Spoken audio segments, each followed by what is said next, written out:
자, 그리스와 로마 제국의 발전에 대해서 공부해 보겠습니다. 자, 여러분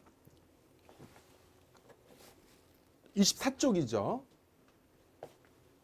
이 반도를 여러분 발칸반도라고 합니다.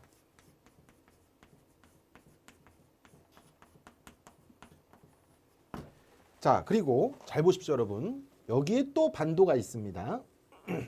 여기에 또 반도가 있죠. 이 반도는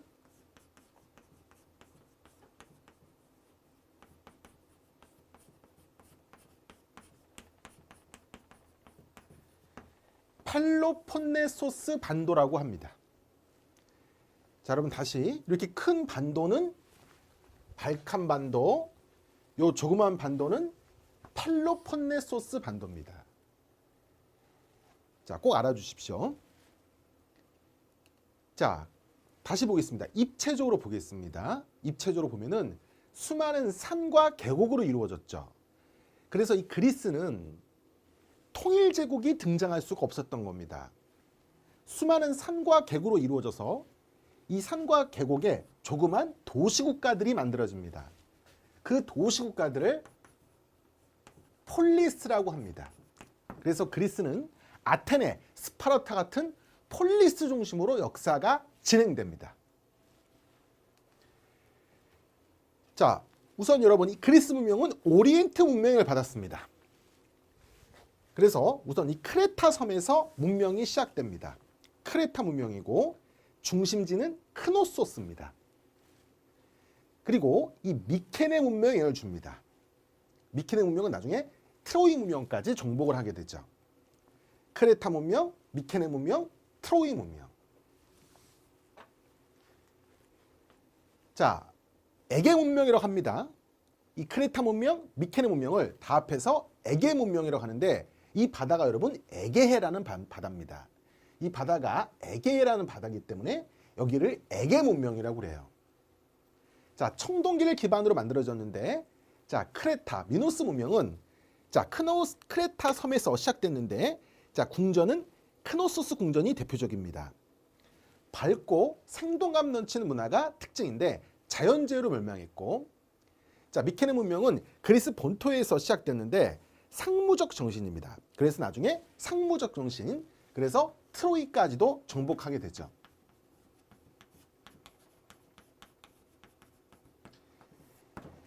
자, 철기를 가진 도리아인에게 멸망했습니다.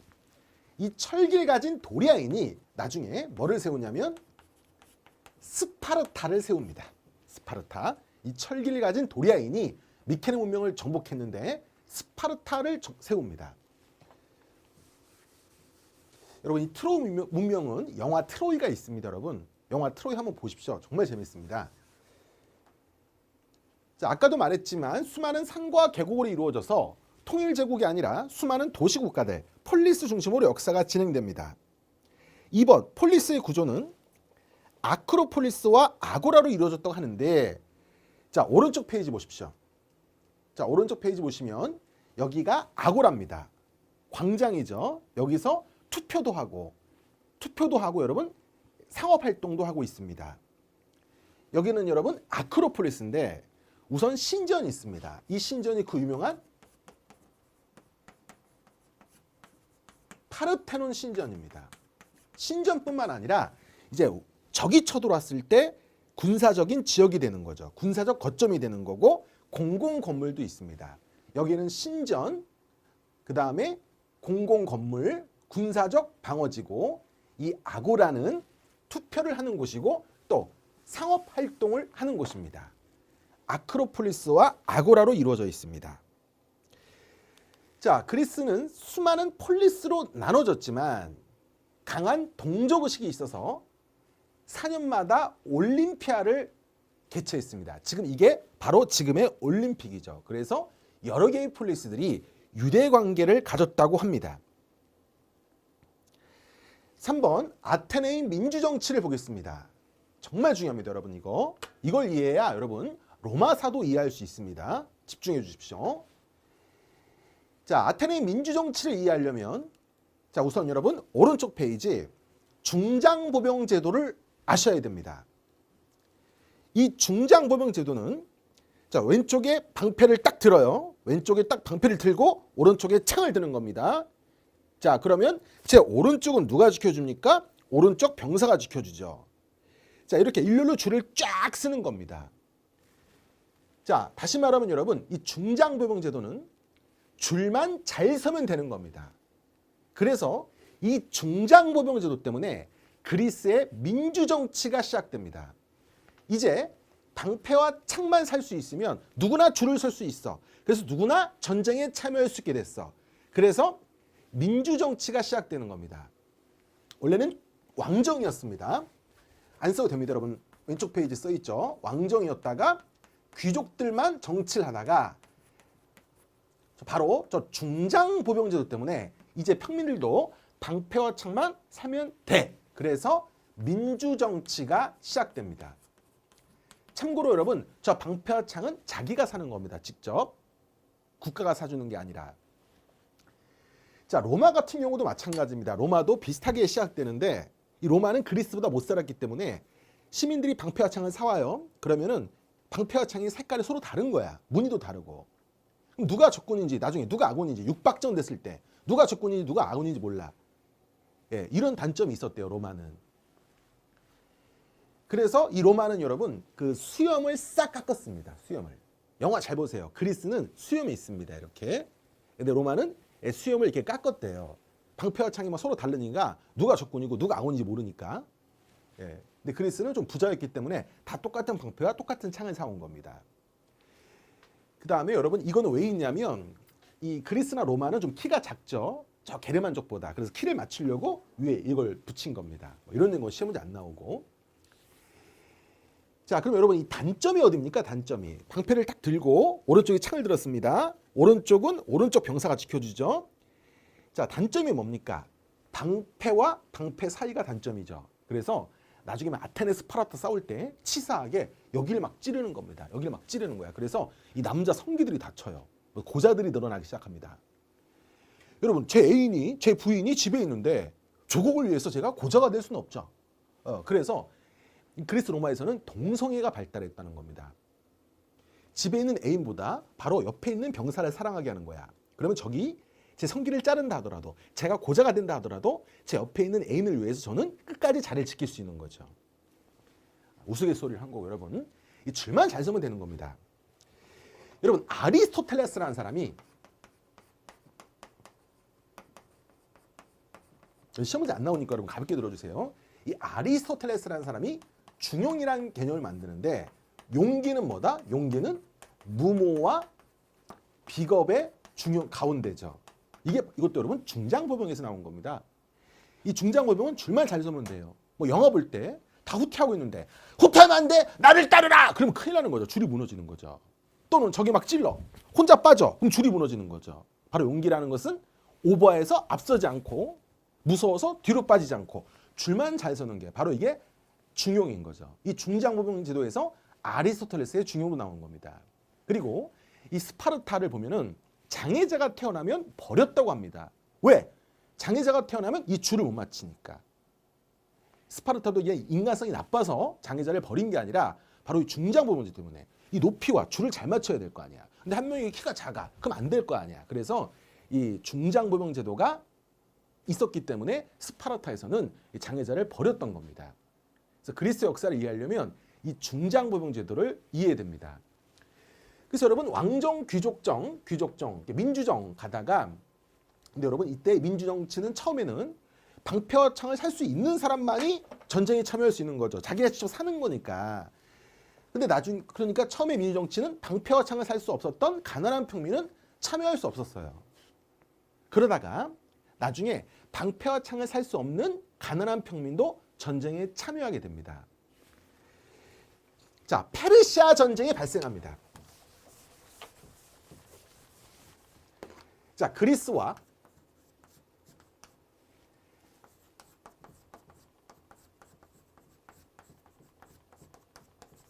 아케메네스조 페르시아라는 나라가 싸웁니다. 페르시아는 여러분 두 개예요. 아케메네스 페르시아도 있고 우리가 나중에 배울 겁니다. 사산족 페르시아도 있어요. 자, 이 그리스와 아케메네소 페르시아가 싸우는 게 페르시아 전쟁인데, 자, 유명한 전투가 뭐가 있습니까? 육지에서 싸운 마라톤 전투, 바다에서 싸운 살라미스 해전이 있습니다. 육지에서는 마라톤 전투. 그래서 여러분 올림픽에서 마라톤을 하죠. 이것 때문에. 자, 바다에서는 살라미스 해전이 있었는데 이제 살라미스 해전은 해군으로 물리칩니다. 그럼 보세요, 여러분. 뭐가 필요합니까? 노자비가 필요하죠. 노자비가. 자, 노자비로 참여할 수 있습니다. 이제 방평창에 살 수 없는 가난한 평민도 노자비로 전쟁에 참여하면서 이제 그리스는 가난한 평민까지도 중장보병에 참여할 수 없는 가난한 평민까지도 이제 전쟁에 참여할 수 있게 돼요. 그래서 시민 정치가 제대로 이루어지는 겁니다. 민주 정치가 발전하기 시작하는 거죠. 자, 그 밑에 보시면 이게 그리스 민주 정치를 완성한 자가 페리클레스입니다. 이 페리클레스는 왜 이렇게 모자를 썼냐면 대머리였다고 합니다. 그래서 대머리를 감추려고 이게 투구를 썼습니다. 자, 그러면 24쪽 그리스 민주 정치를 제대로 보겠습니다. 처음에 왕정, 귀족정, 그러다가 금권 정치, 솔론이 시작하는데 이때는 여러분 재산에 따라서 시민권을 나눈 겁니다. 왜? 방패와 창을 살 수 있는 자, 없는 자로 구분해야 돼. 그럼 방패와 창을 살 수 있는 자들도 이걸 다 머리 끝에서 발끝까지 다 살 수 있는 자와 부분적으로 살 수 있는 자를 또 등급을 매긴 거야. 돈을 가지고 매긴 겁니다. 그래서 금권 정치. 하지만 나중에 해군이 나타나면서 이제 평민까지, 방패와 창을 살 수 없는 평민까지도 전쟁에 참여하면서 완벽한 민주정치가 정립이 되는데 이 사이에 잠시 참주정이라는 독재정치도 있었습니다. 항상 여러분 역사가 발전할 때는 평탄하게 발전하는 게 아니죠. 잠깐 혼란기도 있었기 때문에 독재정치인 참주정도 있었습니다. 자, 2번 보겠습니다. 솔론, 재산 정도에 따라서 방패와 창을 살 수 있는 자와 없는 자를 구분한 거고 방패와 창을 살 수 있는 자들도 다 살 수 있는 자와 그렇지 못한 자를 여러 개로 나눈 겁니다. 왼쪽에 여러분 날개 부분에 4등급으로 나눴다 이렇게 써 있습니다. 자, 그 다음에 니은 클레이스테네스는 자, 참주정치를 막기 위해서 도편충어법을 실시했다고 하는데 왜? 이 사이에 참주정치가 있었던 겁니다. 독재정치가 있었다는 거죠. 그 중심 인물이 페이시스 트라토스입니다.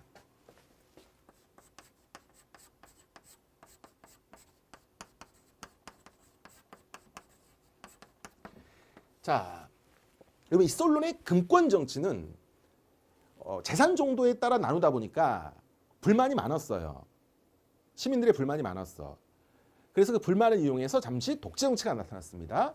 그래서 클레이테네스는 다시는 이런 독재자가 나타나지 않도록 도편추방법을 만든 겁니다. 저 사람이 독재자가 될 것 같다. 그러면 이름을 써요. 이름을 써. 그래서 어느 표 이상이 어느 숫자가 모이면은 탄핵이 되는 겁니다. 잘리는 거죠. 여러분 이런 일화가 있습니다.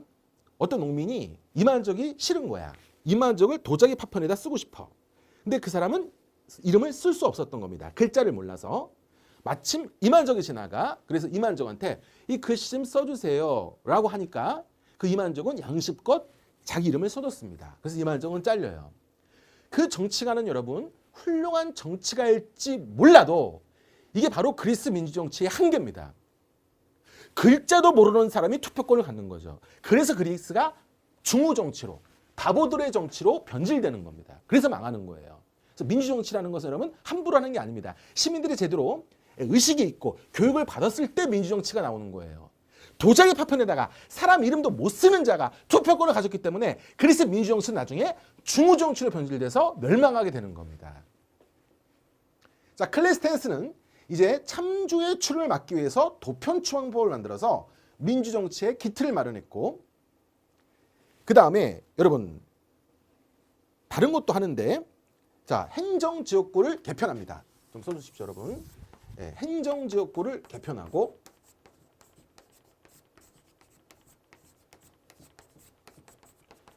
그 다음 500인 평의회를 만듭니다.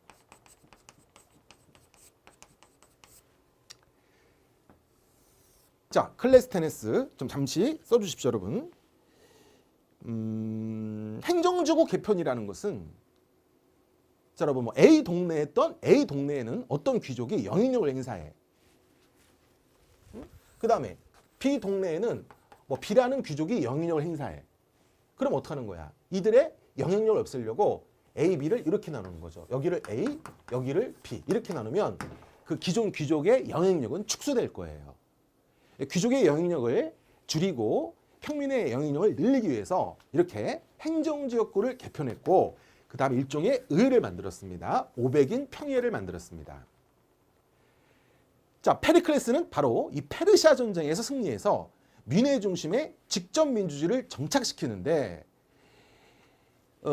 이 돈은 다 어디서 나오는 거냐면 여러분 이 돈은 델로스 동맹에서 나왔습니다. 자, 여러분 델로스 동맹을 좀 설명하기 전에 장군직 같은 특수직은 제외하고 추천으로 공무원을 뽑습니다. 근데 이건 좋았던 건 아니야. 나 제비 뽑았어. 나 장관 됐어. 그럼 내가 장관 되면 농사 못 지잖아. 이런 한계가 있었던 거죠. 그전에는. 그런데 이제 페리클레스는 그걸 해결한 거죠. 델로스 동맹에서 나오는 돈으로 수당을 지급해서 그 문제를 해결했던 겁니다. 여러분 이 그리스가 아케메네스 페르시아를 물리치기 위해서 자, 두 개의 동맹을 만듭니다. 두 개의 동맹을 만드는데 자, 아테네를 중심으로 델로스 동맹을 만듭니다. 스파르타가 먼저 만들어집니다, 여러분. 스파르타가 먼저 만들어지는데 이 스파르타 중심의 펠로폰네소스 동맹도 있었습니다.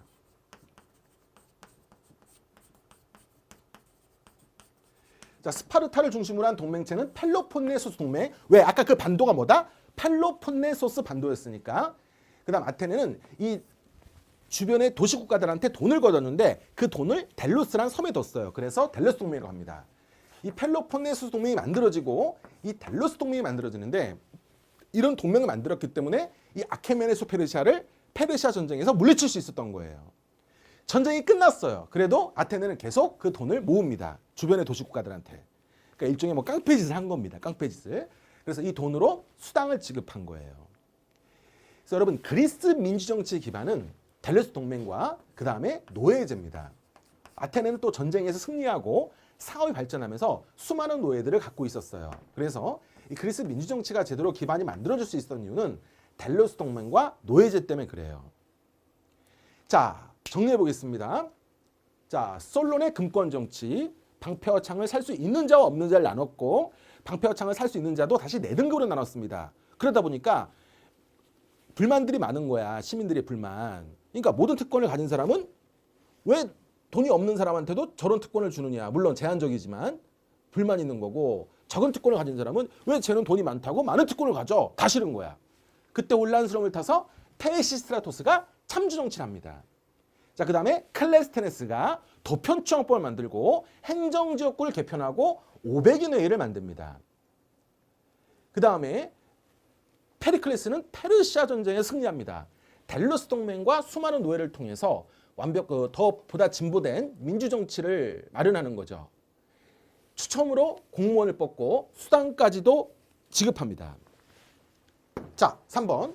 아테네 민주정치 특징은 직접 민주주의지만 제한적 민주주의입니다. 여성, 노예, 외국인은 주지 않았습니다.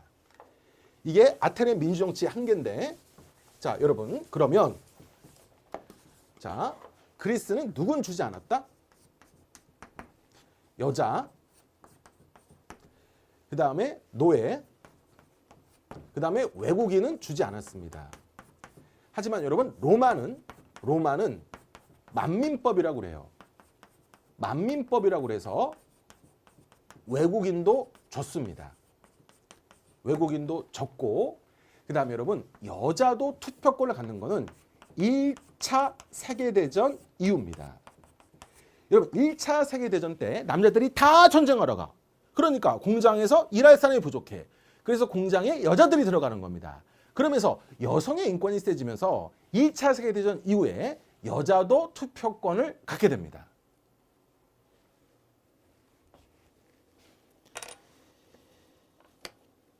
자, 이제 오른쪽 페이지 보겠습니다. 스파르타. 자, 스파르타는 아까도 설명드렸지만 자, 여러분 잠깐 스파르타 하기 전에 이 중장보병제도에 설명 하나 더 하면은 이 중장보병제도의 단점은 뭘까요? 단점은 이 방패와 방패 사이도 단점이지만 뒤도 단점입니다. 여러분 뒤도. 적이 돌아서 뒤를 치면 안 되잖아. 근데 여러분 이때는 문제가 안 됐어요. 왜? 이때는 여러분 기마부대가 발달하지 못했어요. 왜 기마부대가 발달하지 못했냐면 이제는 이만족 한국사에 있는 그림인데 광개토대왕을 그린 겁니다. 자, 우리나라는 여러분 삼국시대부터 이 등자가 있었습니다. 다리에 끼는 거. 이 등자가 있어가지고 말을 타고 싸울 수 있었어요. 하지만 그리스는 이 등자가 중세에 돼야 등자가 나타나고 이 고대에는 등자가 없었어요. 이 등자가 없으면 말을 타고 이동만 하지 싸울 수는 없습니다. 저 좀 보세요, 여러분.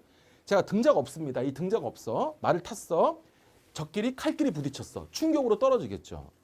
그러니까 이 등자가 없으면 말을 타고 이동만 하는 거지 싸울 수가 없는 거예요. 그래서 아까 히타이트 봤죠. 전차를 사용했던 거죠. 근데 또 전차는 불편해요. 마음대로 방향을 틀기가 힘들잖아. 그래서 기마부대가 발달하지 않았습니다. 그러니까 중장보병의 단점은 방패와 방패 사이도 단점이지만 뒤가 치명타죠. 적이 뒤통수 치면 큰일 나지만 그게 큰 문제가 안 됐다는 거예요. 이 등자가 없었기 때문에 기마부대가 발달하지 않았어. 그런데 이 알렉산더, 이 그림이죠. 알렉산더는 등자 없이도 말을 타는 훈련을 열심히 한 거야. 그래서 알렉산더 제국을 세웁니다. 그래서 이제 알렉산더가 등장한 다음부터는 이렇게 싸웁니다. 중장보병이 있어요. 중장보병이 있습니다. 부딪혀. 그러면 이제 기마부대가 뒤통수를 치는 거죠. 이 전법으로 이걸 망치와 모로 전법이라고 하는데 이 전법으로 알렉산더가 거대한 알렉산더 제국을 세운 겁니다. 그러니까 알렉산더는 보세요. 예, 등자가 없습니다. 등자가 없어요. 근데 나중에 이러보니 중세가 되면은 등자가 나타나. 그래서 등자가 있기 때문에 이렇게 온몸을 철로 둘러싸고 말까지 철로 둘러쌀 수 있는 거야. 이건 중세입니다. 중세. 그래서 유럽은 또 이 등자가 고대와 중세를 구분하는 기준이 돼요. 중세가 등장하기 전까지는 등자가 없었어. 그래서 아무나 말을 타고 싸울 수 없었어. 알렉산더는 그걸 한 거죠. 그래서 거대한 알렉산더 제국을 세웠었습니다. 자, 스파르타 보겠습니다. 자, 스파르타는 아까도 설명했지만 철기를 가진 도리아인들이 펠로폰네소스 반도에서 건설했습니다. 기억, 소수의 시민 도리아인이 다수의 피정복민을 지배했습니다. 자, 이것도 여러분 그 자료실에 있습니다. 자, 아테네와 스파르타를 비교해 보겠습니다. 아테네는 여러분 원주민 이오니아인이 세웠다면 좀 여기까지는 오바죠. 심하죠. 그래서 스파르타는 도리아인이 세웠고 아테네는 해안 지역에 있기 때문에 해상무역이 발달했고 스파르타는 반도 내륙에 있기 때문에 농업 위주입니다. 해상무역이 발달했으니 해군 위주고 농업이 발달했으니 육군 위주입니다. 자, 직접민주주의죠. 근데 여러분 여기서는 군국주의적 민주정이다. 군국주의적이라는 건 스파르타는 밖으로 팽창을 많이 했습니다. 주변의 도시국가들을 많이 정복했어요. 그래서 군국주의인데 스파르타도 민주주의입니다. 민주주의. 무슨 말이냐면 스파르타 이렇게 있습니다. 그럼 지배층이 있죠. 도리아인, 피지배층이 있습니다. 그러면 물론 이들은 완전 무시했죠. 시민으로 인정하지 않았지만 이들끼리는 완벽한 민주주의였어요. 이들끼리는. 그래서 영화 여러분, 영화 300을 보면 왕이 나옵니다. 스파르타 왕이란 말이 나오는데 그 왕은 여러분 그 우리가 알고 있는 그런 왕이 아니라 그냥 반장에 불과해요. 왕도 한 명의 시민입니다. 그래서 이 스파르타도 이 지배층끼리는 민주주의입니다. 심지어 이 스파르타는 이 지배층끼리 민주주의뿐만 아니라 사회주의까지도 했습니다. 아테네는 사회주의는 안 했죠. 사회주의가 뭡니까? 사회주의가 재산을 공유하는 겁니다. 아테네는 사회주의는 안 했습니다. 근데 스파르타는 재산을 공유했어요. 왜? 빈부 갈등이 생기면은 사회의 기틀이 무너진다고 본 거죠. 심지어 여러분 스파르타는 부인도 공유했습니다. 우리 뉴스 보면 정치인들이 부정부패에 걸리는 게 뭡니까? 가족들 챙기다가 아들을 군대 안 보내다가 부정부패가 생기잖아. 부정부패가. 그래서 스파르타는 그 미리 애견하고 가족이 생기면은 내 가족만을 위해서 부정부패를 할 수 있어. 그런 위험성이 있을까 봐 부인을 공유했습니다. 부인을 공유하면은 누가 내 자식인지 모르죠. 그러면 자식도 공유하는 거야. 부인과 자식까지도 공유할 정도로 예, 진짜 아주 센 사회주의를 했습니다. 자, 아테네는 아까 민주정치의 한계가 뭐라고 그랬죠? 글자도 모르는 사람이 투표권을 행사해. 그래서 그리스가 망합니다.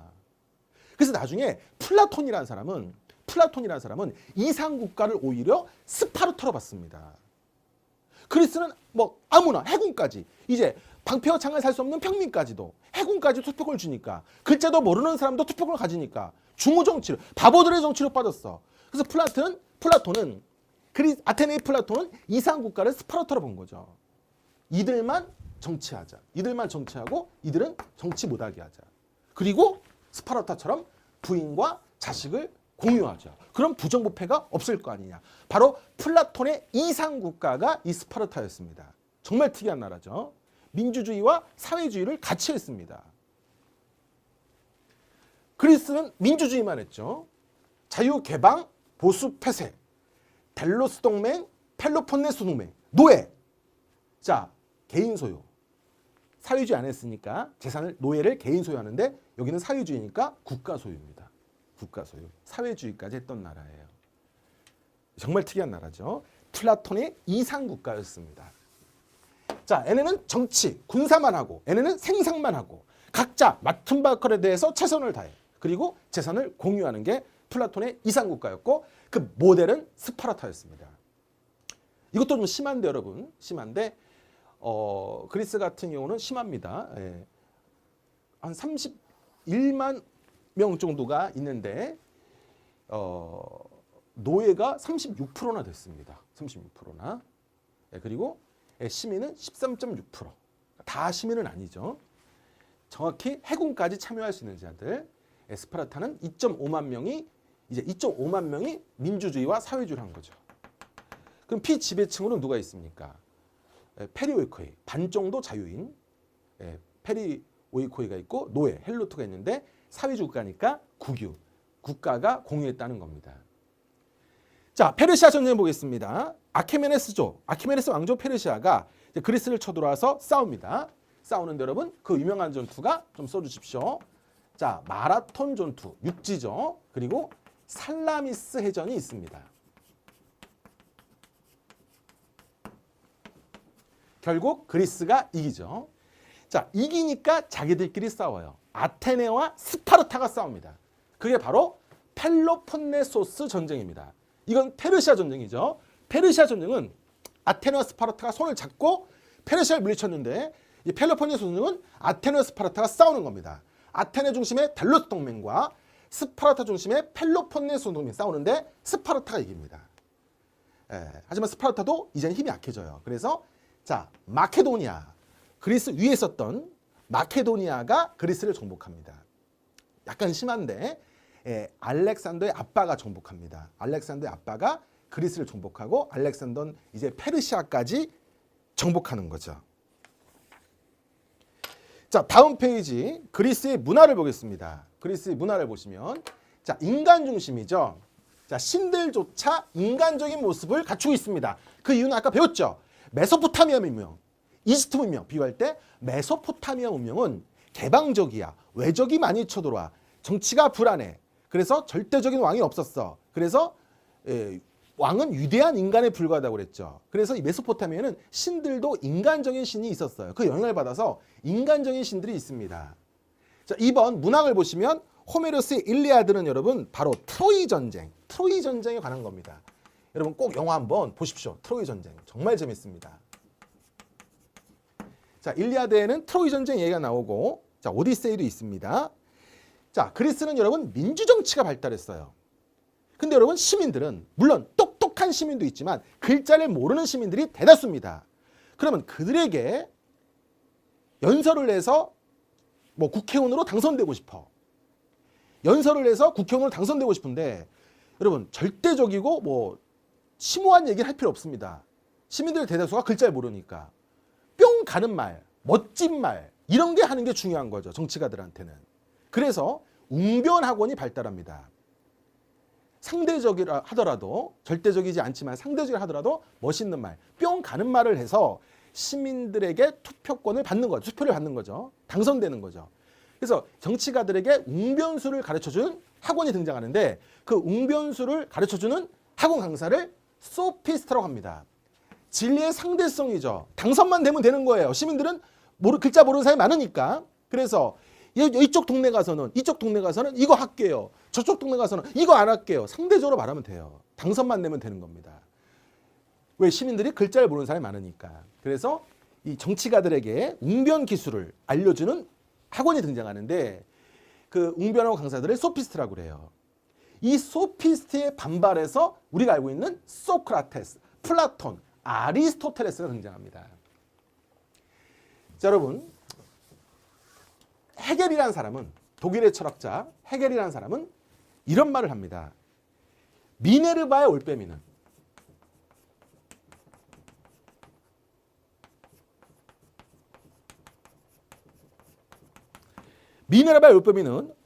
황혼역이 되어야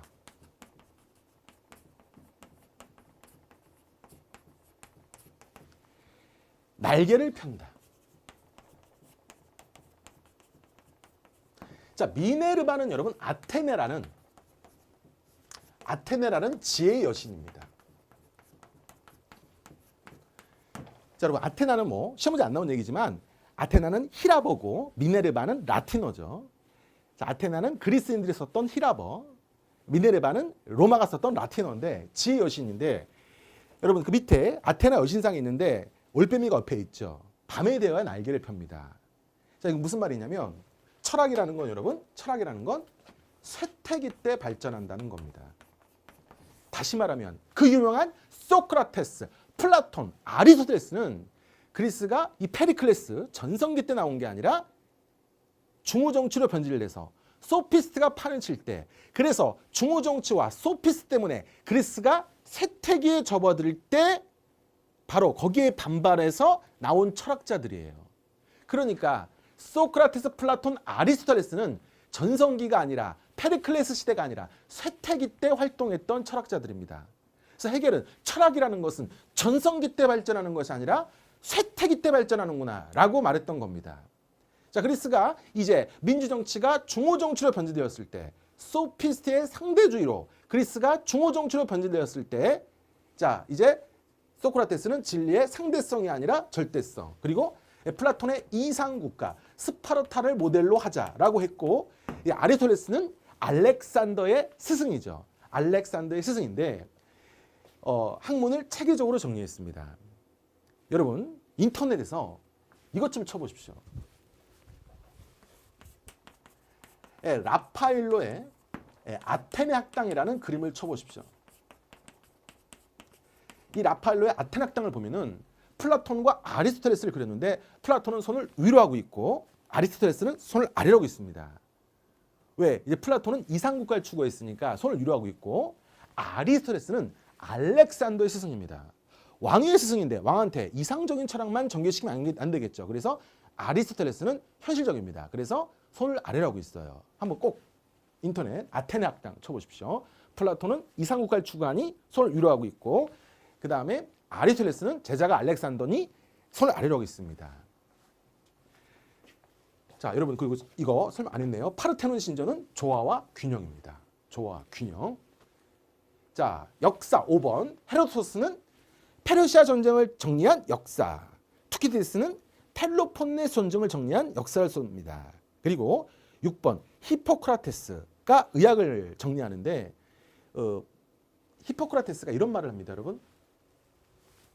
아트는 길고 라이프는 짧다. 예술은 길고 인생은 짧다. 이런 말 하는데 여러분 와전된 겁니다. 히포크라테스는 의사죠. 예술가가 아닙니다. 영어 사전을 쳐보십시오. 아트는 여러분 예술이라는 뜻도 있지만 기술이라는 뜻도 있습니다. 히포크라테스는 기술이라는 의미로 말한 거예요. 정말 우리가 배울 의학 기술은 많은데 인생이 짧아서 다 못 외우고 죽는다. 그렇게 말한 거죠. 그래서 아트는 길고 라이프는 짧다. 근데 이 와전돼서 예술은 길고 인생은 짧다. 이렇게 바뀐 겁니다.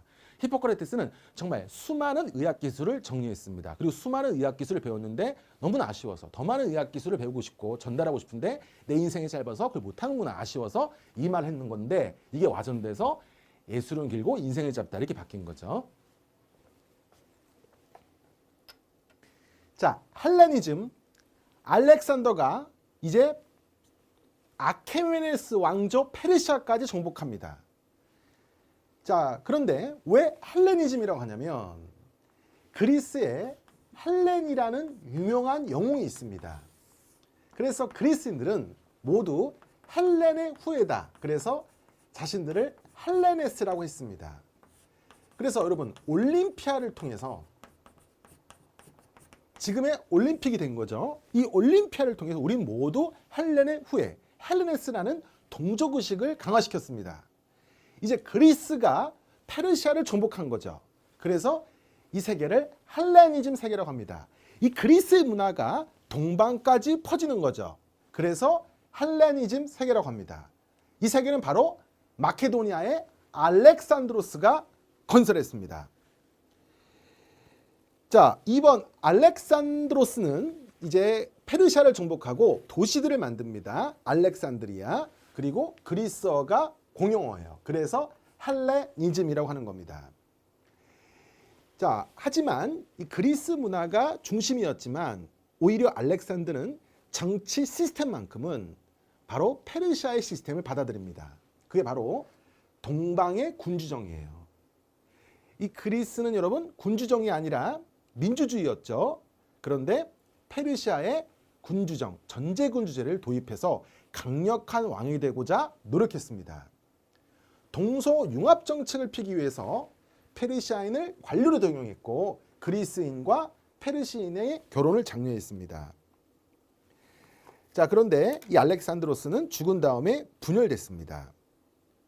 밑에 써 있죠. 마케도니아, 이집트, 시리아로 갈라져서 나중에 다 이제는 로마가 이 그리스와 이집트까지 정복하게 됩니다. 헬레니즘 문화를 보겠습니다. 헬레니즘 문화는 그리스 문화가 중심이에요. 거기에 동방 문화, 오리엔트 문화가 융합이 됩니다. 자, 그리스와 페르시아가 하나가 됐으니 세계 시민주의예요. 자, 그리고 그리스는 여러분 폴리스 중심이었습니다. 폴리스라는 공동체 중심이었어. 그런데 이게 깨진 거죠. 폴리스라는 공동체가 깨지니까 상대적으로 개인주의가 퍼집니다. 폴리스라는 공동체가 깨지니까 상대적으로 개인주의가 퍼져요. 세계시민주의와 개인주의가 퍼집니다. 어떤 학생이 그래요.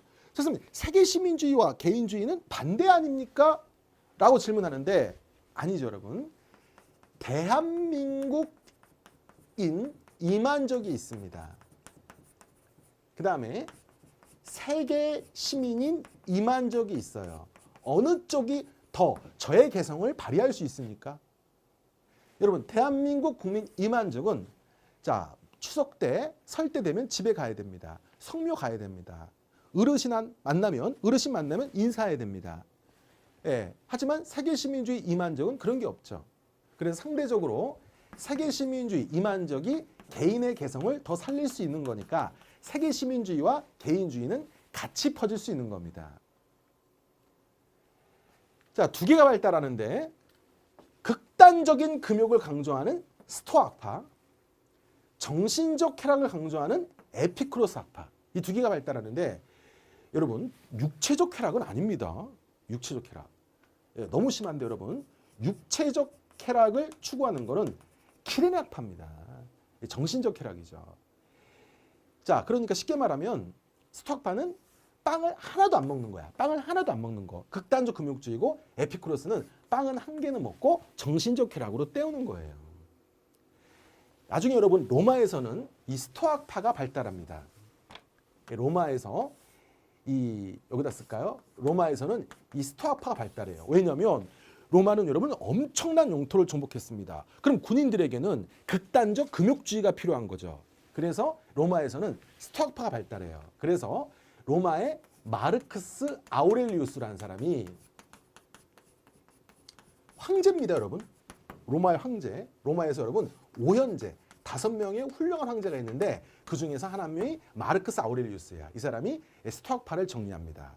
그래서 헬레니즘은 스토아, 에피쿠로스가 있는데 자, 로마 시대 때는 이 스토아파가 유행합니다. 광대한 영토를 정복하려면 극단적 금욕주의가 필요하죠. 그래서 로마 뛰어난 5명의 황제인 오현제 중에 한 명인 마르크스 아우렐리우스가 스토아파를 정리하고 자, 헬렌 시대 때는 자연과학이 발달합니다. 유클리드 기하, 아르키메데스, 에라토스테네스, 아리스타코스 이런 것들이 등장하고 자, 오른쪽 보겠습니다.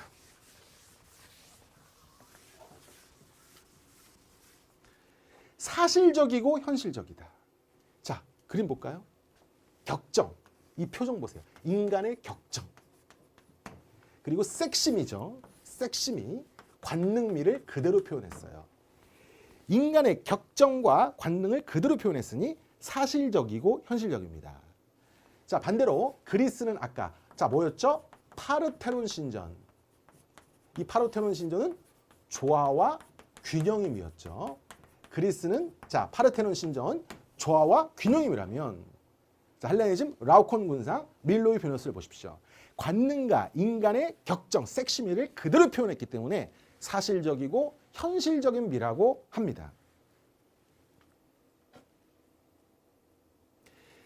자, 이 헬레니즘은 인도에 영향을 줍니다. 여러분, 원래 이 종교에서는 자기가 믿는 신을 3D로 표현하지 않습니다. 3D로. 그러니까 불상이나 이런 동상을 만들지 않아요. 그래서 우리가 나중에 배울 텐데 이 기독교도 성상 문제 때문에 예수님을 3D로 표현해야 되느냐 말아야 되느냐 놓고 그리스 정교와 천주교, 카톨릭으로 갈라집니다. 카톨릭으로. 이따 정리하겠습니다, 여러분. 예. 그리고 나중에 종교개혁으로 개신교도 나오는 거죠. 종교개혁으로. 그래서 여러분, 이 그리스 정교, 카톨릭, 개신교가 뭐죠? 기독교입니다. 이 성상 문제 때문에 그리스 종교와 카톨릭으로 갈라져요. 마찬가지로 불교도 원래 불상을 만들지 않았습니다. 그래서 여러분 뭘로 표현했냐면 연꽃 그리고 수레바퀴 이런 것들로 부처를 표현했습니다. 연꽃 아름답죠? 어디서 살합니까? 진흙에서 살아요. 진흙에도 아름다움이 있다. 다시 말하면 노비나 평민도 부처가 될 수 있다. 이게 불교죠. 수레바퀴 계속 돌죠? 사람은 계속 환생을 합니다. 그래서 불상을 안 만들었기 때문에 연꽃, 수레바퀴로 부처를 표현했는데 헬레니즘, 아까 그 라오콘 군상, 밀로의 비너스 이 3D 문화의 영향을 받아서 간다라 미술이 만들어집니다. 이 간다라 미술은 중국의 룽먼, 윙강섭불에 영향을 주고 신라의 석굴암까지 영향을 줍니다. 그래서 여러분 우스갯소리지만 이렇게 보세요. 신라까지 간다, 신라까지 간다, 신라의 석굴암까지 간다. 그래서 간다라 미술이라고 외워주십시오. 자, 이제 로마를 보겠습니다, 여러분. 자, 이게 로마의 영토입니다. 아주 거대하죠. 28쪽. 자, 28쪽 보면 여러분, 아까 이게 발칸반도라고 했죠. 발칸반도고 이거는 펠로폰네소스 반도. 이 조그만 바다는 에게. 그래서 에게 문명이라고 했죠. 이건 여러분 지중해입니다. 지중해. 그리고 여러분 여기 페니키아인이 세웠던 거 카르타고. 카르타고. 이 카르타고를 여러분 로만말, 즉 라틴어로 포에니라고 합니다. 그래서 이 로마가 카르타고와 싸운 전쟁을 포에니 전쟁이라고 하죠. 엄청나게 거대하죠. 자, 그리고 로마의 수도는 여러분 로마입니다.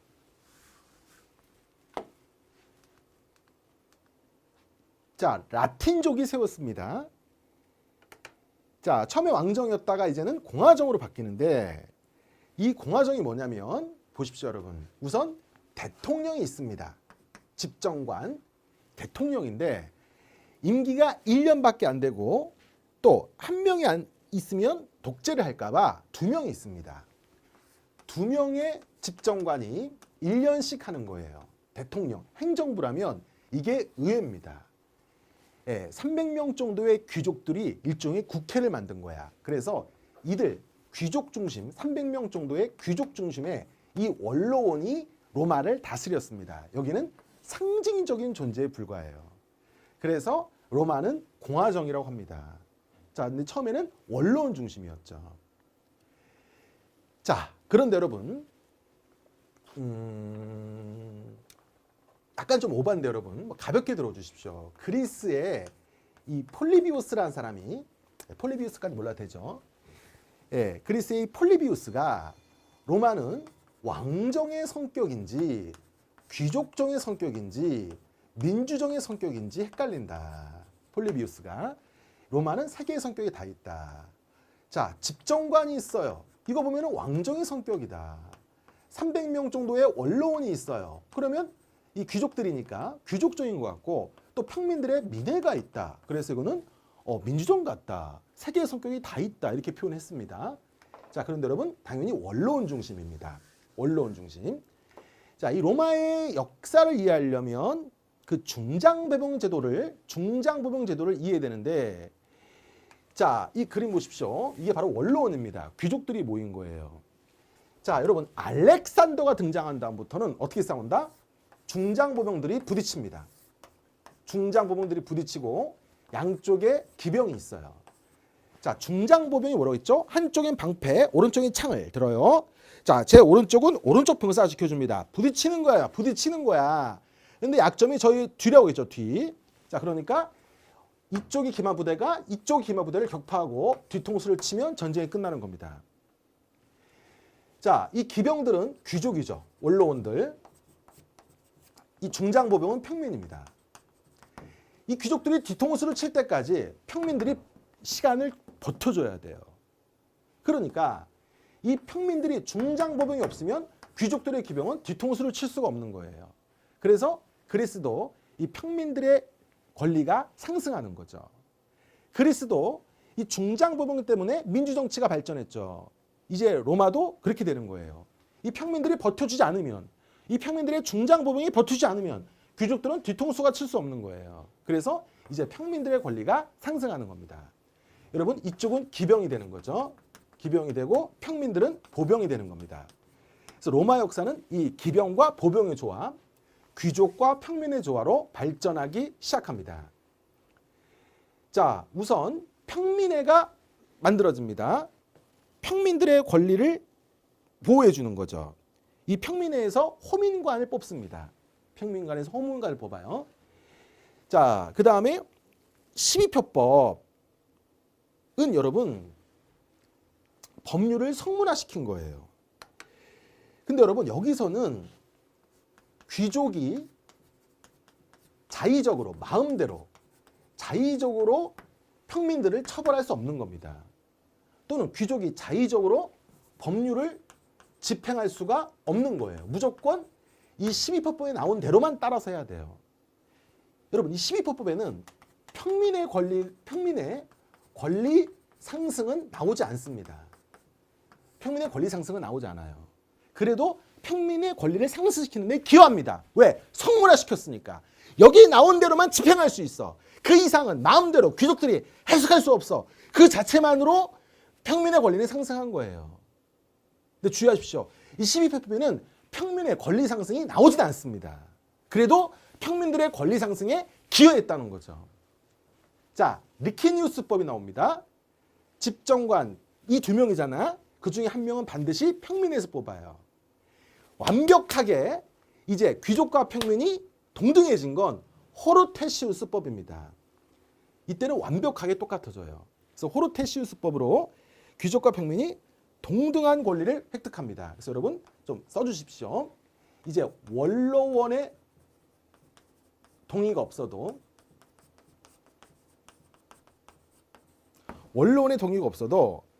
평민의 의결이 법률이 될 수 있습니다. 국법이 되는 거죠. 나라의 법. 원로원의 동의가 없어도 평민의 의결이 국법이 될 수 있습니다. 자, 좀 써주시고.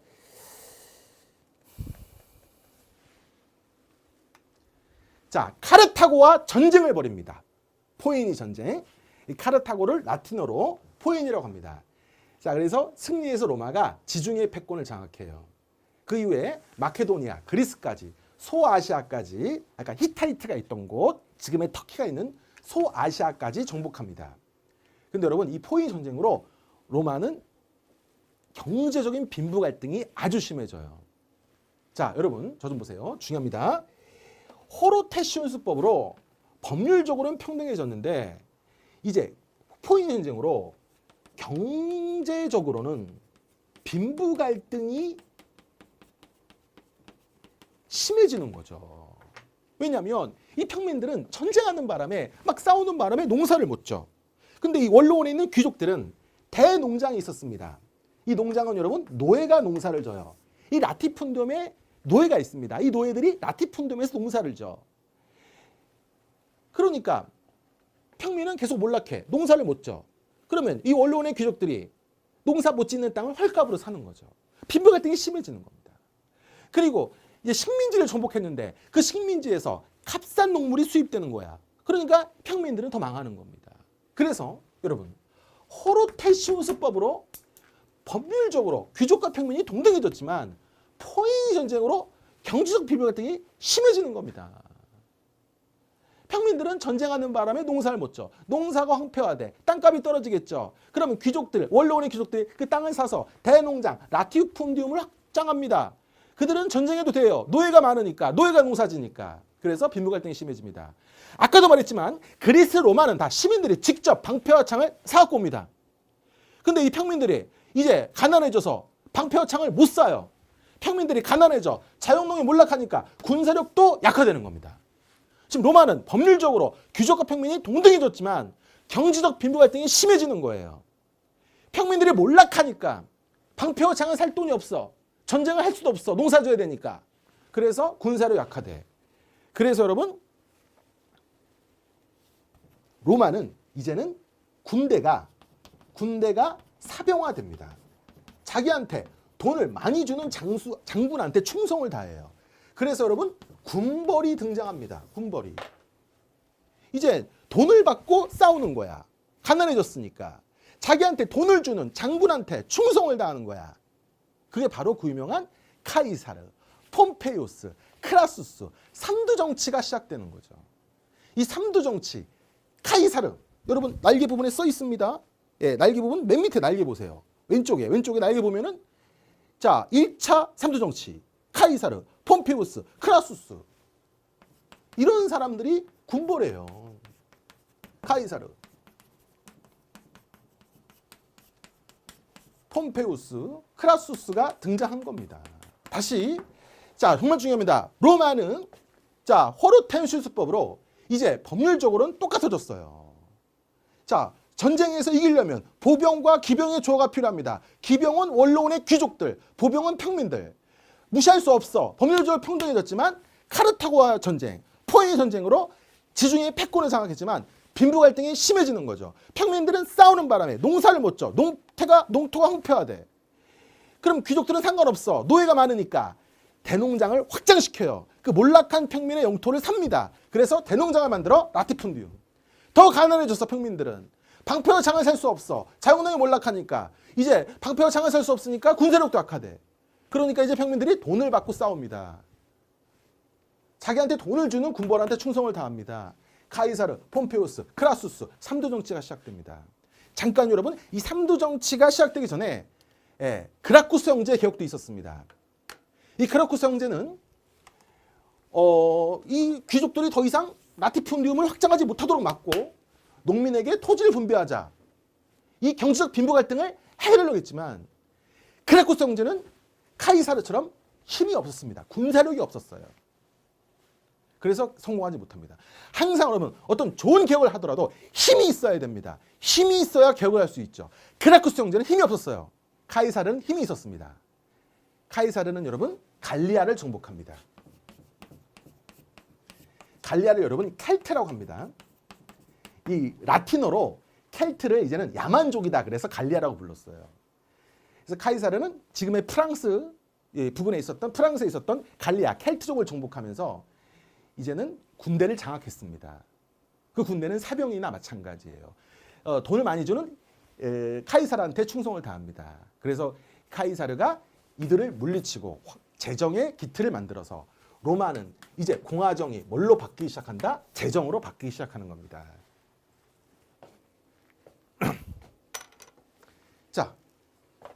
자, 1차 3두 정치가 있었습니다. 3명의 군벌이 있었는데 카이사르가 다 이겨요.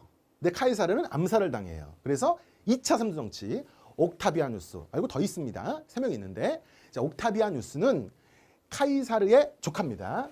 그래서 옥타비아누스가 나머지 2명을 악티움 해전에서 특히 여러분 안토니우스, 강력한 라이벌이었던 안토니우스와 클레오파트라, 여러분 뭐 클레오파트라가 있죠. 이집트의 여왕 클레오파트라가 원래 카이사르의 애인이었다가 나중에 이제 안토니우스의 애인이 됩니다. 그래서 안토니우스와 클레오파트라가 서로 사랑해서 이 안토니우스와 클레오파트라 연합군을 악티움 해전에서 물리치면서 옥타비누스가 정권을 잡는 겁니다. 근데 여러분 이 옥타니우스부터 제정인데 옥타비누스는 황제란 말을 가급적 안 쓰려고 그래요. 왜? 유럽에서는 황제라는 시스템이 없었잖아. 이 동방에 군주정이 없었잖아. 페르시아에 전제군주제가 없었잖아. 그래서 아우구투스, 존엄한 자, 프린캡스, 제1시민이라는 표현을 겸손하게 쓴 겁니다. 겸손하게 쓴 거고. 자, 그래서 이제 팍스 로마나, 로마에 의한 평화가 시작되는데 여러분 오현제가 있었죠. 오현제, 5명의 훌륭한 황제. 아까 그 중에 한 명이 뭐다? 마르크스 아우렐리우스. 근데 여러분 오현제 다음에 네로라는 미치광이 황제도 있었습니다. 오현제 이후에 네로라는 미치광이 황제도 있었지만 다시 정상적인 황제가 등장하면서 200년간 로마의 평화가 펼쳐집니다. 그러면 여러분 이 로마는 이 빈부 갈등을 어떻게 해결했느냐? 로마는 이 빈부 갈등을 어떻게 해결했느냐? 오른쪽 페이지 보세요, 여러분. 바로 콜로세움에서 해결한 겁니다. 이 콜로세움은 여러분 해전까지도 했습니다. 해전까지도. 물을 채운 다음에 백끼리 싸우는 이런 해전까지 됐는데 이 콜로세움이 바로 여러분 빵과 서커스입니다. 빵과 서커스. 자, 여러분 지금 로마는 정치적으로 평등해졌지만 귀족과 평민이 법적으로 평등해졌지만 경제적 빈부 갈등이 심해졌습니다. 그것을 이제는 빵과 서커스로 해결합니다. 로마는 여러분 엄청난 식민지를 정복합니다. 영토를 정복하잖아. 돈이 많이 들어오죠. 그러니까 로마의 시민권을 가졌으면 귀족이든 평민이든 상관없어. 시민권을 가졌으면 여기에 공짜로 올 수 있습니다. 그래서 서커스를 볼 수 있어요. 노예, 특히 검투사 경기가 가장 유명했습니다. 그리고 빵도 던져줍니다. 그래서 여러분 그 광대한 식민지를 통해서 들어오는 돈으로 이 빈부 갈등을 해결해서 200년간은 로마의 평화가 이루어진 거예요.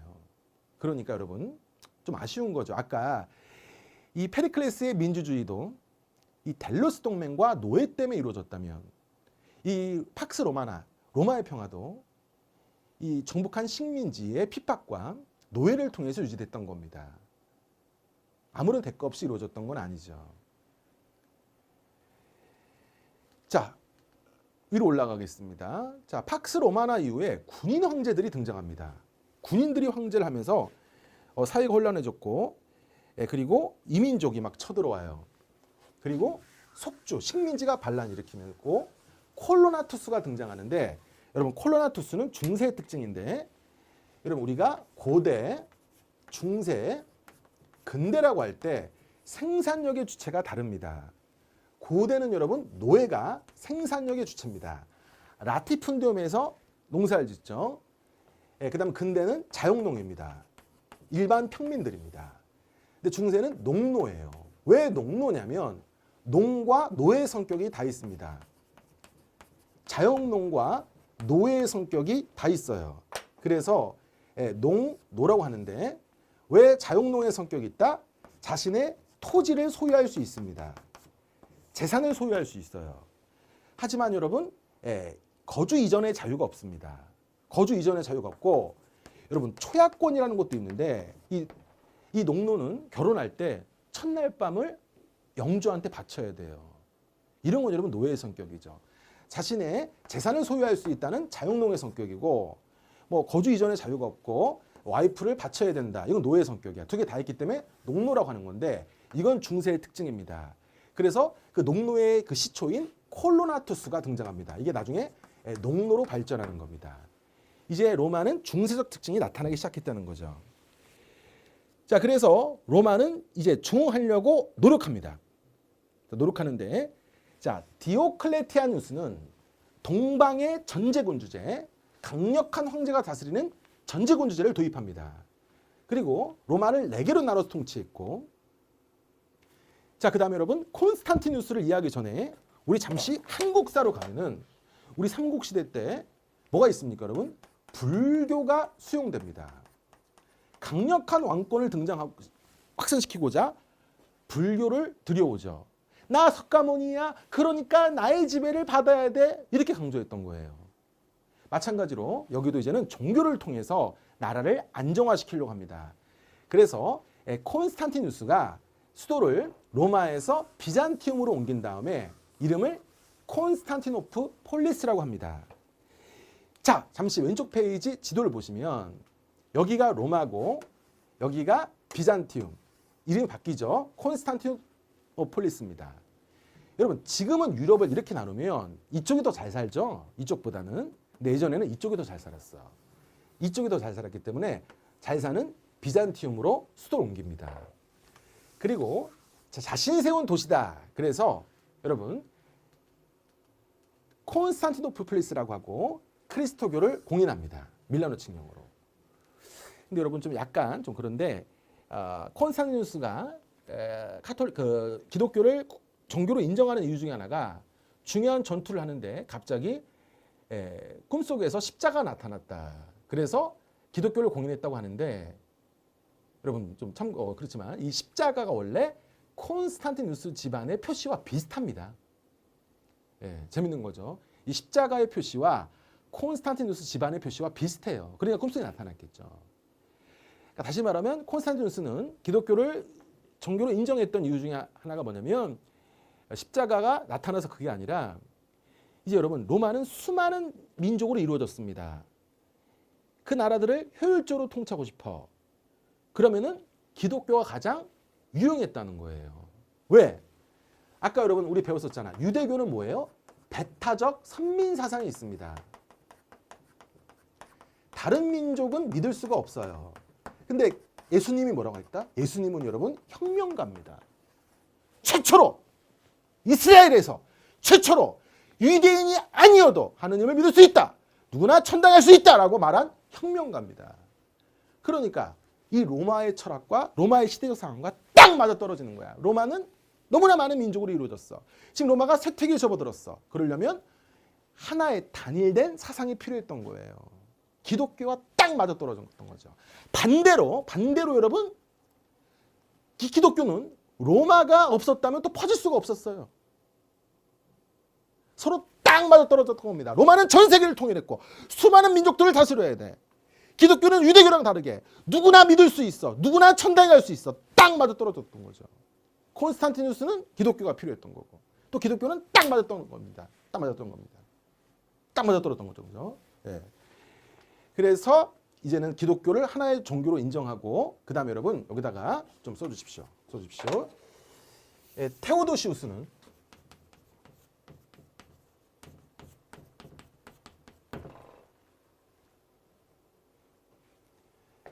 기독교를 국교로 인정합니다.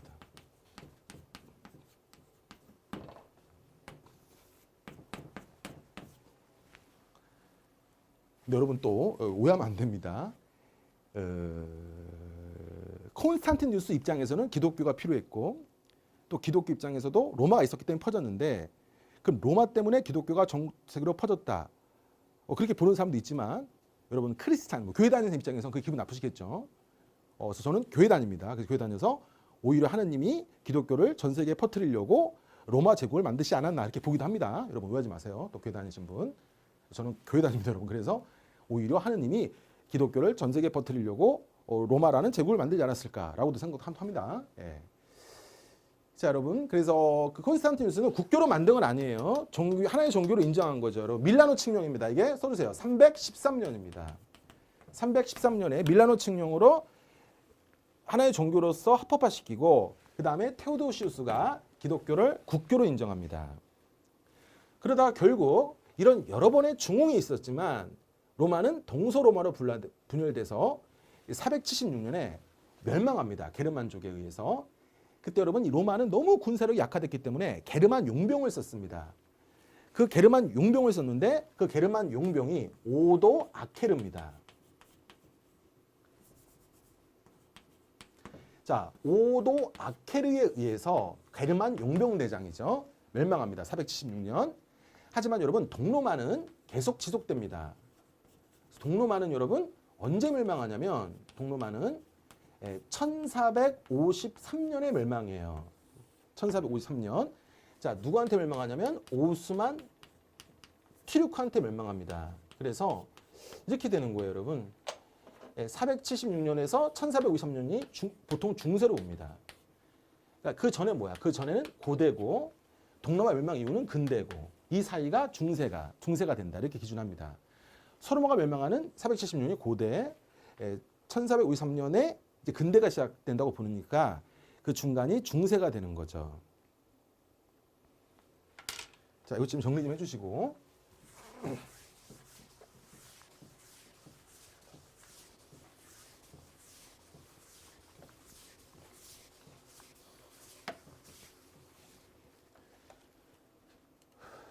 자, 로마는 실용적입니다. 그리고 검소하기도 합니다. 검소 플러스 실용. 우리 다시 한번 정리할까요? 그리스는 뭡니까?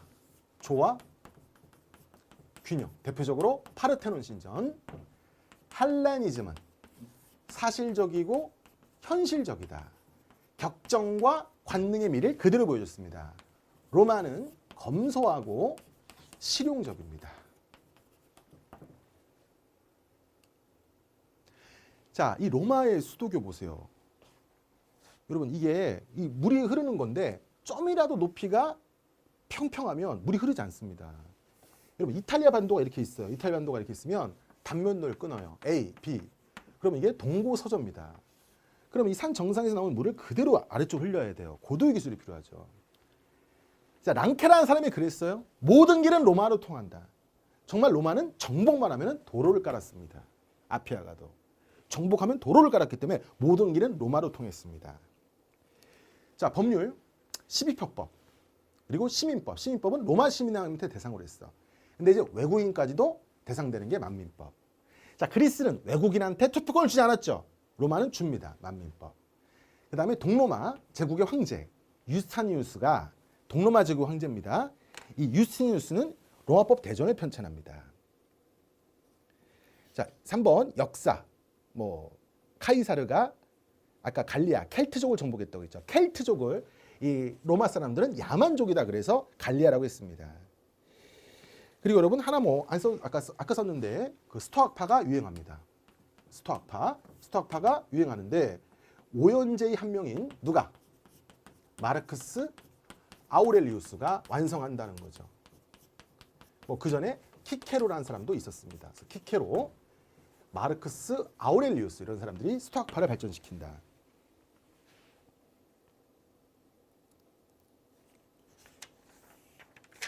자, 기독교.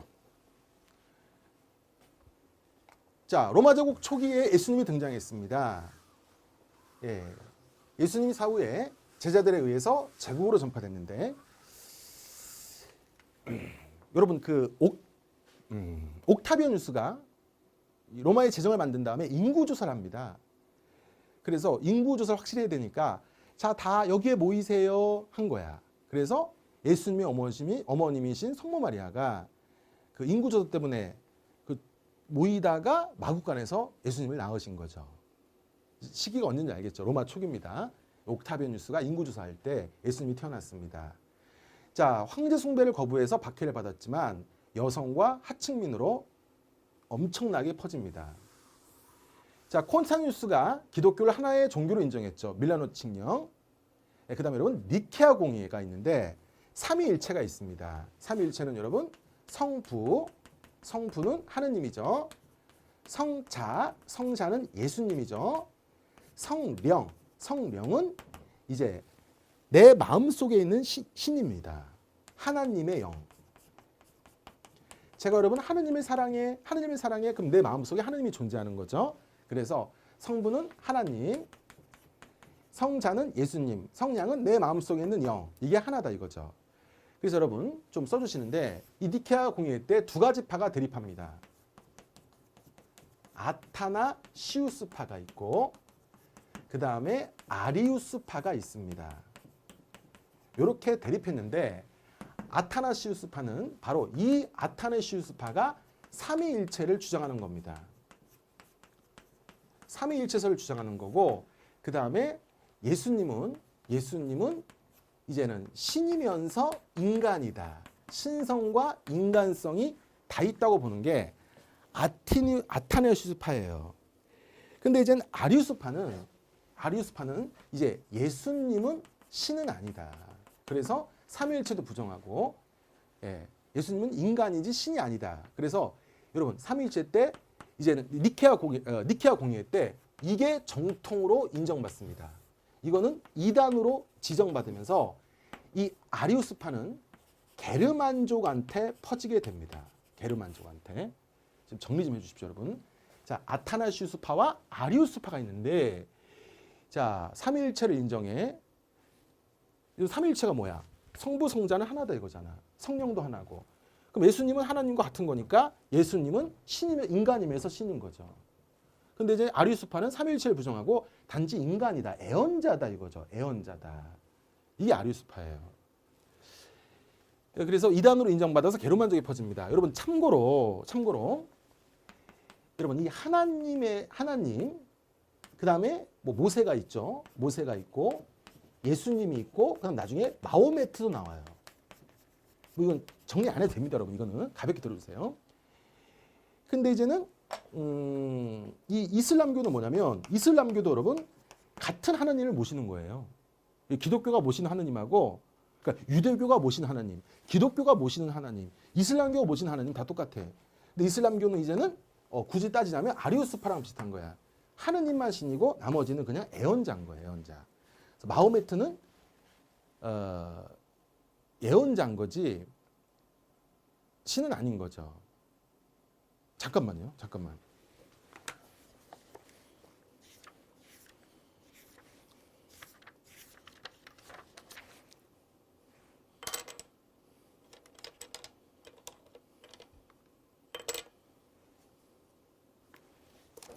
네. 그래서 우리가 이제 무함마드라고 하죠. 이 마호메트 또는 무함마드. 이 무함마드가 애언자인 거야. 그러니까 이 아리우스파도 이슬람교처럼 예수님은 그냥 애언자다 이렇게 보는 거예요. 신이 아니다. 아타나시우스파는 삼위일체설. 하느님과 예수님은 동급이니까 신인간이자 신인 거야. 그래서 정통으로 이게 정통이 됩니다. 그래서 아리우스파는 게르만족으로 포교가 됩니다. 자, 여러분 지금까지 배운 로마 역사를 최종적으로 정리해 보겠습니다. 자, 이 도표도 여러분 자료실에 있습니다. 자, 로마 역사는 여러분 이렇게 발전했다가 쇠퇴했다가 발전했다가 쇠퇴했다가 발전했다가 멸망합니다. 자, 우선 여러분 로마는 발전합니다. 로마는 발전하려면 여러분 귀족과 평민의 조화가 필요하죠. 즉 기병과 보병의 조화가 필요합니다. 그래서 이제 귀족들이 평민의 권리를 상승시켜 줍니다. 자, 그래서 여러분 평민회도 만들어지고 호민관 제도도 만들어지죠. 12표법, 귀족들이 자의적으로 법률을 집행할 수 없습니다. 이제 법이 성물화되는 거죠. 리키니우스법, 집정관 2명 중에 1명은 반드시 평민입니다. 호로테시우스법, 법률적으로 귀족과 평민이 동등해지는 겁니다. 이제 원로원의 동의가 없어도 평민의 의결이 법이 됩니다. 이제 귀족과 평민의 조화가 이루어졌으니 발전했습니다. 그런데 포에니 전쟁으로 경제적 빈부 갈등이 심해집니다. 포에니 전쟁으로 지중해 패권을 장악했지만 이 귀족들의 라티푼디움이 확대됩니다. 반대로 평민들은 전쟁을 하는 바람에 농사를 못 지니까 농토가 황폐화돼요. 농민들이 가난해지니까 군사력도 약화되죠. 자기들이 직접 방패화창을 사갖고 가야 되는데 그럴 돈이 없어지는 거야. 그래서 군대가 사병화됩니다. 카이사르, 폼페우스, 크라수스 같은 군벌이 등장하는데 이 3대 정치를 카이사르가 통일하죠. 자, 그라쿠스가 먼저 개혁을 하려고 했지만 그라쿠스는 힘이 없었습니다. 카르쿠스는 그래서 카이사르가 이제 개혁을 하는 거죠. 그래서 로마는 다시 발전하기 시작합니다. 황제의 기틀은 카이사르가 만들었지만 그래도 공식적인 첫 번째 황제는 옥타비아누스. 자, 여러분, 귀족과 평민의 조화로 발전했어. 근데 포인 전쟁으로 쇠퇴합니다. 자, 카이사르에 의해서 그 다음에 옥타비아누스에 의해서 다시 발전하죠. 자, 여러분, 옥타비아누스 전까지는 공화정인데 처음에는 귀족적 공화정이었다가 민주적 공화정이 되는 겁니다. 이런 과정들을 통해서 이제 귀족과 평민이 법률적으로 평등해지니까 민주적 공화정이 됩니다. 자, 공화정은 귀족적 공화정과 민주적 공화정. 근데 여러분, 이제 제정이 되는 거죠. 여러분, 옥타비아누스는 황제란 말을 되도록 피했습니다. 존엄한 자 아우구스투스. 여러분, 그래서 아우구스투스에서 지금 옥토버란 말이 나온 거죠. 그 다음에 프린캡스, 제1의 시민. 그래서 이때까지는 여러분 이 제정을 또 원수정이라고 합니다. 제1의 시민의 성격이 강했다. 제1의 시민 성격이 강했다. 자, 아우구스투스, 옥토버라고 했죠. 그러다가 이제 로마도 오리엔트식 전제군주를 도입하죠. 자, 이제 카이사르 옥타비아누스에 의해서 발전했습니다. 근데 군인 황제가 등장하고 게르마니 침공하면서 힘이 악화돼요. 근데 다시 이제 오리엔트식 전제군주를 디오클레티아누스가 도입하면서 다시 발전합니다. 자, 콘스탄티누스는 수도를 옮겼고 밀라노 칙령으로 기독교를 공인했고 테오도시우스는 기독교를 국교로 인정합니다. 그래서 다시 부활되는 거죠. 그래서 로마는 여러분, 자, 이때 포에니 전쟁으로 경제적 빈부 갈등이 심해졌어. 근데 카이사르 옥타비아누스에 의해서 다시 발전해 다시 쇠퇴합니다. 그런데 이제 오리엔트식 전제군주를 도입해서 다시 발전합니다. 그러다 게르만 침략에 의해서 476년 소로마만 멸망하게 됩니다. 그래서 여러분, 지금 로마의 위기가 두 번 있죠. 두 번. 로마가 다시 부활합니다. 두 번. 자, 그리고 로마는 크게 공화정, 제정. 공화정은 귀족적 공에서 민주적 공화정. 귀족과 평민이 법률적으로 평등해졌어. 근데 포에니 전쟁으로 경제적 빈부 갈등이 심해져. 그래서 제정으로 바뀝니다. 제정은 다시 원수정, 오리엔트식 전제군주제. 자, 여러분, 마지막으로 한 번 더 설명하면, 자, 귀족과 평민이 법률적으로 평등해서 발전했습니다. 그런데 포에니 전쟁으로 경제적 빈부 갈등이 심해지면서 위험에 빠집니다. 그런데 이걸 제정이라는 시스템을 통해서 해결합니다. 어떻게? 콜로세움을 통해서. 부자든 가난한 자든 모두 콜로세움에 모이게 해요. 자, 검투사 경기를 보여줍니다. 그리고 빵도 던져줍니다. 빵과 서커스로 이제는 그 빈부 갈등을 해결하는 건데, 여러분, 제가 잠시 하나 설명을 안 한 게 있습니다. 자, 다시 정리드리면, 자, 공화정, 귀족적 공화정에서 민주적 공화정, 제정은 이제 원수정에서 오리엔트식 전제군주로 바뀝니다. 자, 포에니 전쟁 이후에 생긴 경제적 빈부 갈등을 콜로세움으로 빵과 서커스로 해결한다는 거예요. 근데 여러분, 이거 좀 주의하세요, 여러분. 뭘 주의하시냐면, 자, 써주십시오, 여러분. 자, 스파르타쿠스라는 사람이 있습니다.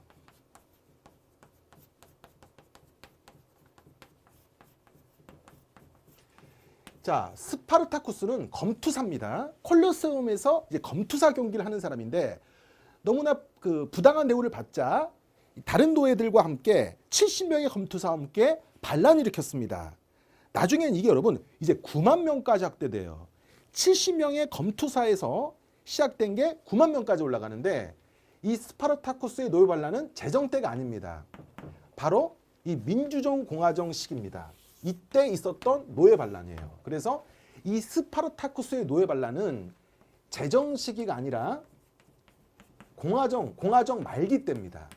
그래서 여러분, 이 스파르타쿠스의 노예 반란을 그 3두 정치 한 명이었던 폼페우스가 진압합니다. 그러니까 이제 폼페우스가 진압하는 거니까 민주적 공화정 말기죠. 그래서 여러분, 콜로세움은 이제 항상 우리가 제정을 떠오르는데, 이 콜로세움에서 검투사 경기가 있었죠.